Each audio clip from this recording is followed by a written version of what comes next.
আমার 17 বছরের চাকরি জীবনে এমন বিভৎস লাশ আর দেখি নাই স্যার। এটা কোনো মানুষের কাজ? আমার মনে হচ্ছে আমি একটা ভুল ডিরেকশনে যাচ্ছি। তাহলে রাইট ডিরেকশনটা কি? অ্যাকচুয়ালি আমাদের দেশে তো ক্রাইম থ্রিলার মুভি খুব কম হয়। সো গত ঈদে একটা ছিল চক্কর, আর এই সময়টা দেখলাম খুবই ভালো ছিল। আর আমার মনে হয় এই ধরনের ক্রাইম থ্রিলার আরও হওয়া উচিত আমাদের। ভালো ছিল, হ্যাঁ ভালো ছিল, খুব ভালো ছিল, খুব ভালো লাগছে, মজা লাগছে। কেমন ছিল? ভালো ছিল, ভালো। কেমন ছিল এটা?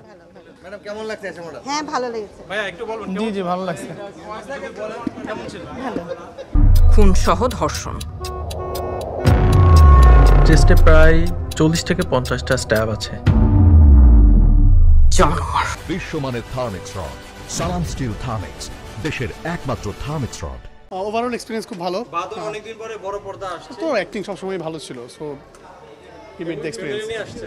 হ্যাঁ ভাই, ছোট ভাই। আপনারা যেতে একসাথে আসছেন, কেমন ছিল? ভালো ছিল। বাঁধনের গুটি দেখেছিলাম সিরিজটা, ওটা খুব ভালো ছিল, সো এই জন্য এটা দেখতে আসছি। যদি বলি যে একটা জিনিস, এখানে আমরা দেখলাম ফারুক আহমেদ অভিনয় করেছে, কেমন ছিল? ফারুক আহমেদ তো ভালো আগে থেকেই, বাট বাঁধন তো যেমন এক্সপেক্টেড ভালো অ্যাক্টিং করছে। কত দিবেন? 8 মিনিট। ঈদের সময় এই সময়টা যারা দেখেনি তারা কেন দেখতে আসবে, একটু বলবেন? এটা অনেক ভালো ছিল, থ্যাংক ইউ।